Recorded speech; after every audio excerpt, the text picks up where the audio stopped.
সবথেকে বড় ঈদ। জোরে বলুন সুবহানাল্লাহ। মনে রাখবেন, আমার বাপের কথা শোনাচ্ছেন, ইমাম কথা যে কটা কথা বলে যাচ্ছে, আমার পূর্বে আমার বাপ চাচারা যা বলেছে আজ পর্যন্ত কেউ কাটতে পেরেছে? আর আল্লাহ শুকর করে আমি আমার দায়িত্ব নিয়ে বলে যাচ্ছি, যা বলে যাচ্ছি কেউ কাটতে যদি কোনো ওলামা পারে আমি তার সাথে বসতে রাজি আছি। কেন অত দলিল দিবার এখন সময়ও নাই।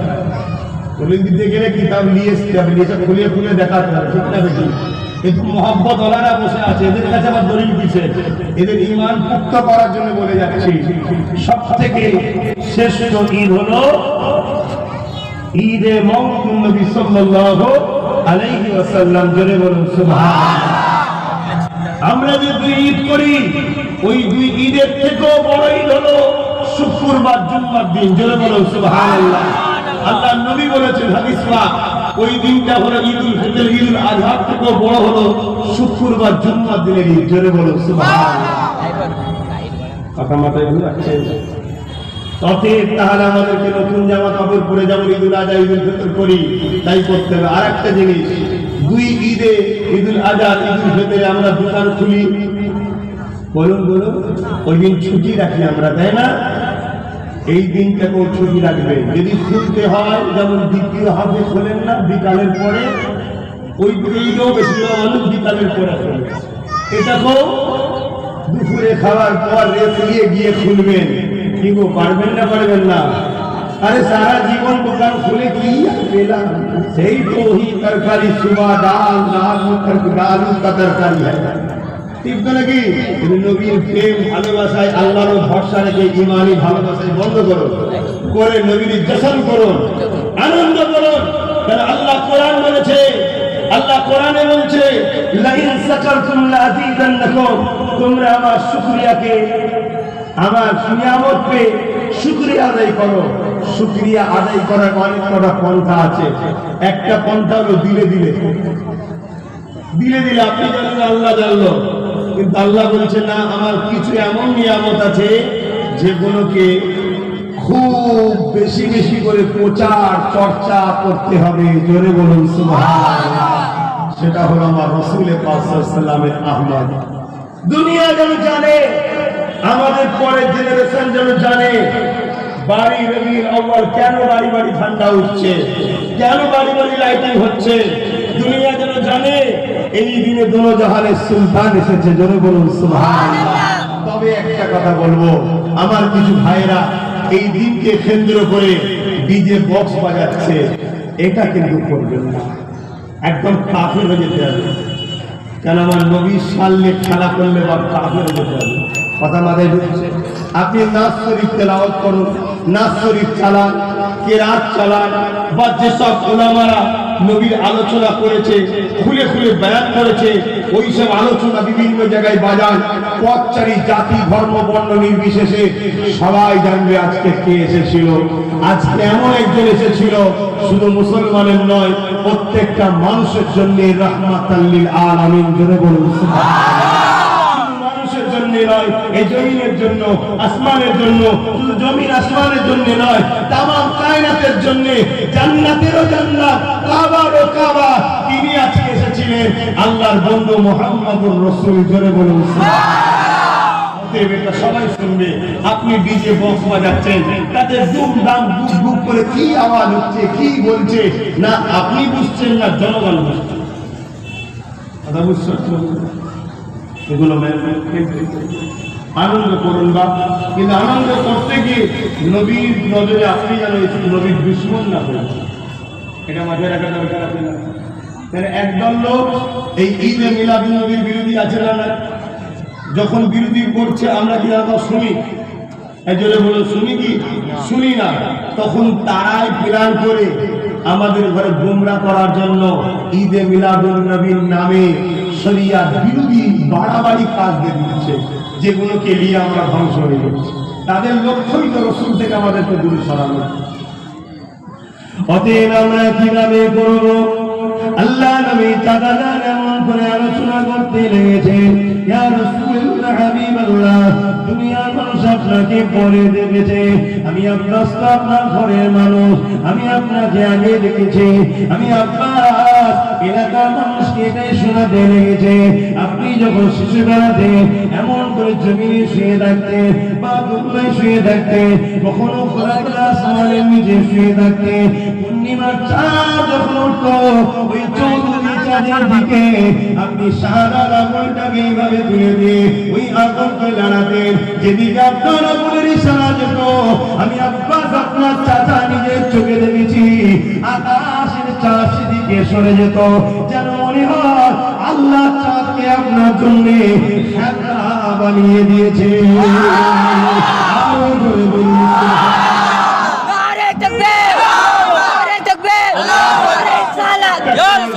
প্রত্যেকটা ছেলে শোনার পরে যখন মুখে হাসি ফুটে উঠলো, দিল খুশি হয়ে গেল। কেন? আমার নেতার মাকাম, আমার নেতার মাকামে যত প্রশংসা করবো, মূলত প্রশংসা কার হবে? এই আগুনের বাবাকে দিয়েছে। আমরা সবাই মিলেও যদি আগুন লড়াই, নিজের ছেলে আজকাল শুনছেন কি ভুল বলছি, আর আকাশের চাঁদ বড় হয়ে তো রসুল পাকামার টুকরো করে দেখিয়ে দিয়েছে, বড় হয়ে দু টুকরো করে দেখিয়ে দিয়েছে।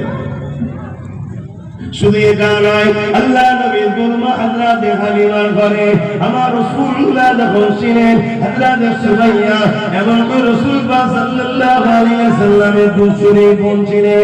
তিনি বলতে লেগেছে, আমি সুমাইয়া দেখলাম একটা রাত্রে আমি আমার ভাই মুহাম্মদ রাসূল নবীকে দুই ভাইকে নিয়ে কোলে করে নিয়ে এইভাবে বাইরে বেরোলাম। আমার ঘরের মধ্যে তিনি রয়েছে, আমি বসে রয়েছে। হঠাৎ করে আমি অবাক হয়ে গেলাম, আমাদের শিশু মুহাম্মদ রাসূল আসমানের দিকে আগুন তোলে, কি জানি এরকম করে আর মুচকে মুচকে হাসে। আমি আসমানের দিকে মুখটা তুলে দেখে অবাক হয়ে গেলাম, আমার মুহাম্মদ রাসূল নবী যখন ডান দিকে উল্টা যায়, ওই সময় চাচা ডান দিকে চলে যায়, যখন বাঁ দিকে উল্টা দেয়, চাচাও বাঁ দিকে চলে যায়।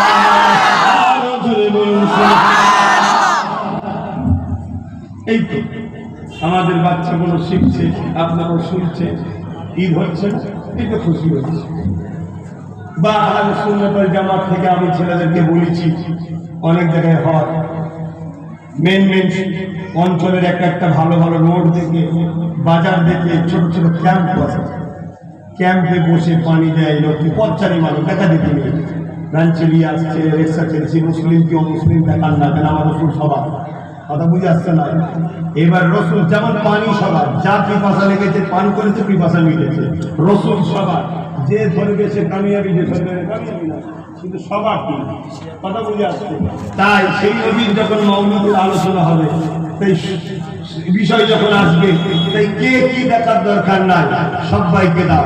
আর ওই প্যাকেট জাতীয় ছোট ছোট খাবার, কথা বুঝে আসছে, ওই খাবার আর পানি মানুষের হাতে দিচ্ছে, লোক তো ভাবছে কি হচ্ছে, কি ব্যাপার, আজকে কি দিন, একটা দোকান হতে হতে হতে হতে সবাই শান্তি পারবে, শুনতে পাবে, নতুন নতুন প্রজন্ম জানবে, আহা আমার রাসূল এই দিন এসেছে।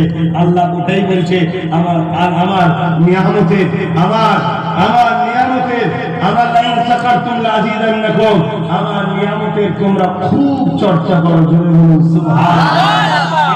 চর্চা করাটা শুকরিয়া আদায় করা, কোন জায়গায় অন্তরে অন্তরে আলহামদুলিল্লাহ বলাটা শুকরিয়া আদায় করা, এক একটা চর্চা এক এক ভাবে হয়। তাহলে আমার রাসূল পাক সাল্লাল্লাহু আলাইহি ওয়াসাল্লামের মিলাদের মাহফিল আমার নবী সাহাবী হযরত আব্বাস রাদিয়াল্লাহু তাআলা আনহু তিনি বানাতে লেগেছে।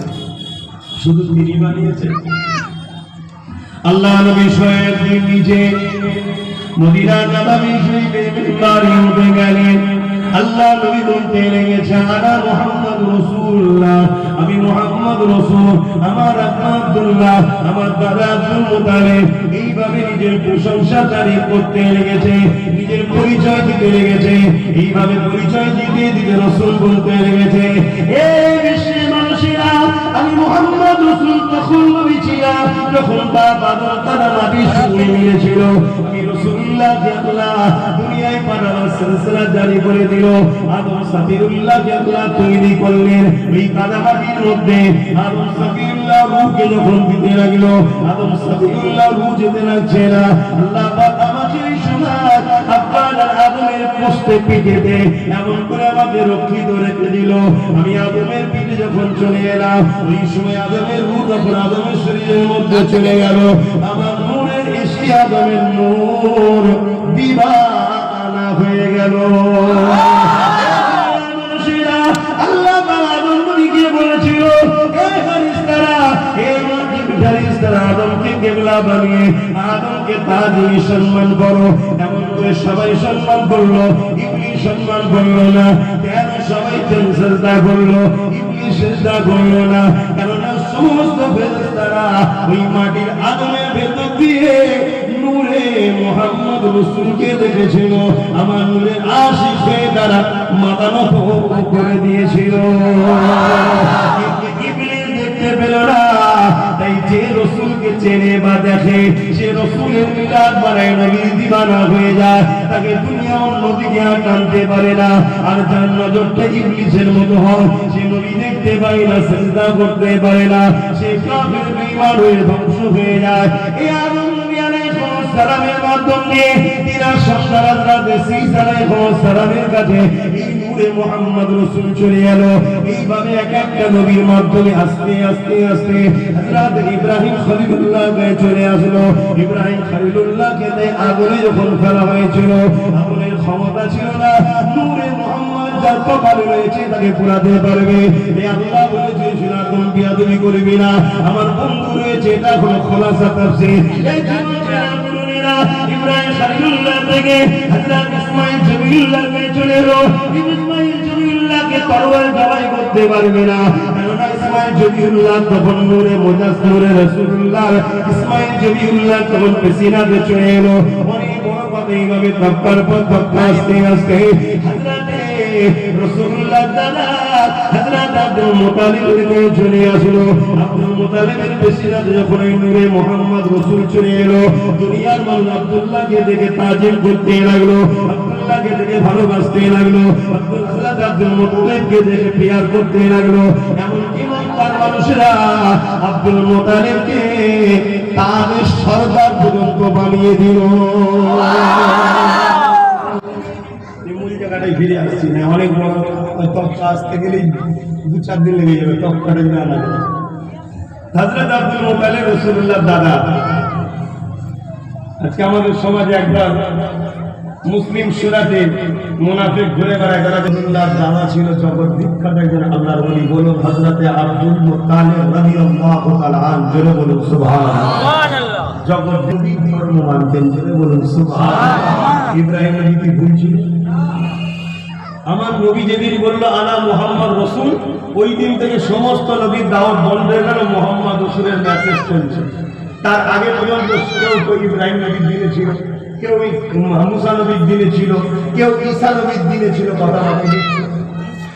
কিন্তু শিক্ষার অভাবে হতে পারে, বা রাসূলুল্লাহর বিরোধী করা ডলার পাওয়ার জন্য হতে পারে একদল মানুষ এই সমালোচনা করে যায়। তাই আপনাদের জানতে হবে, আপনারা আমাদের ঘরের সন্তান, আপনার বাপ দাদা মুরব্বী সবাই তারা হুজুরের সিলসিলা অনুসরণ চাইতে নাকি? আরে এই ভারতবর্ষের 4টে সিলসিলা, ভারতবর্ষে 4টে সিলসিলা।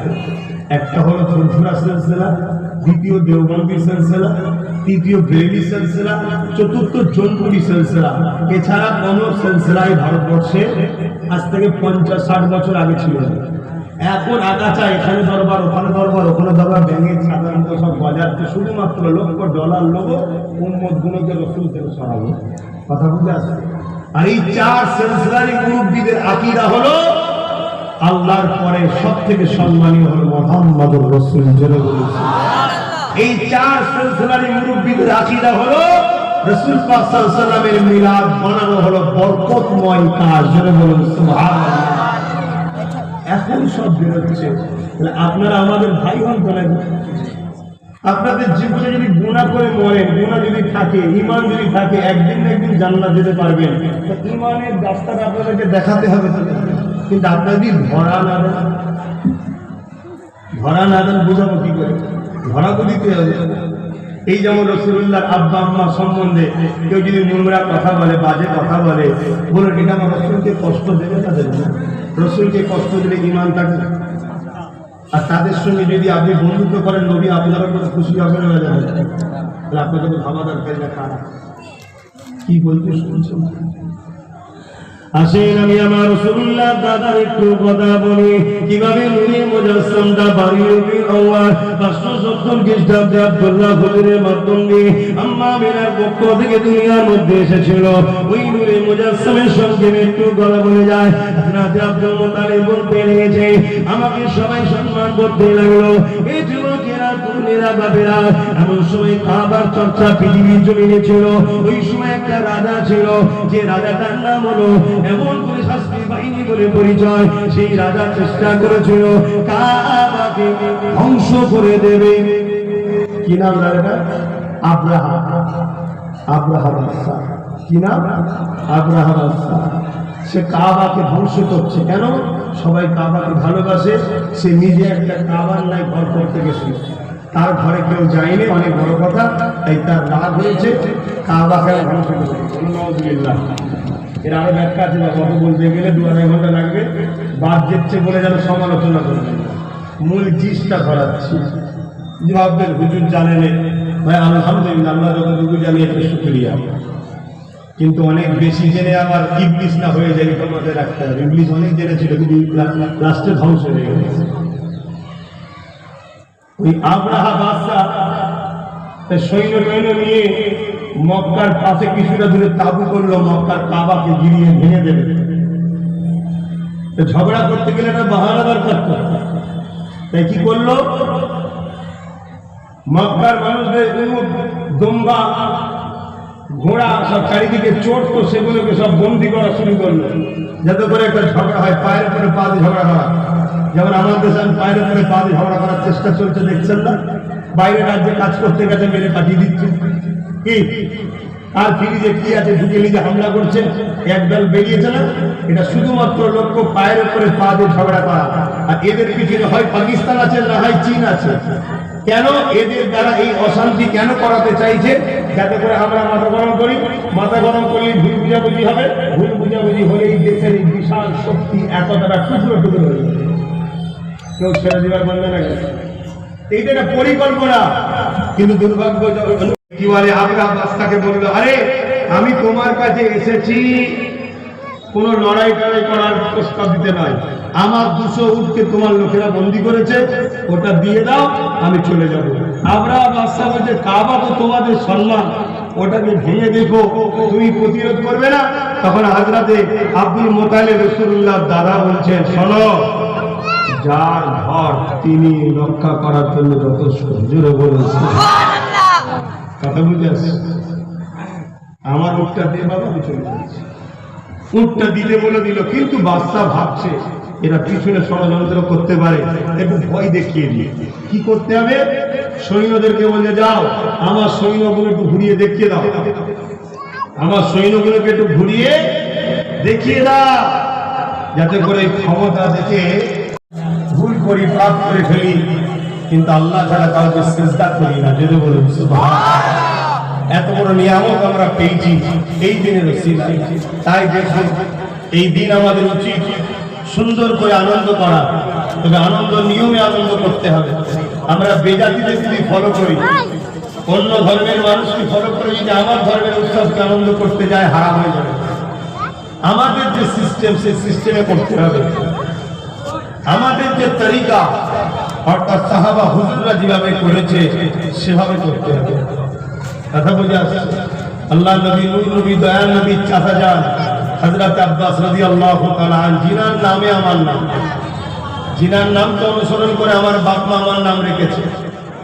হযরত আব্বাস রাদিয়াল্লাহু তাআলা তিনি একদিন নিজের এলাকার মানুষদের ঘরে সব দাওয়াত দিয়েছে, যেমন আজকে এই এলাকার ছেলেরা আপনাদেরকে দাওয়াত দিয়েছে। কি দিয়েছে না তাই না?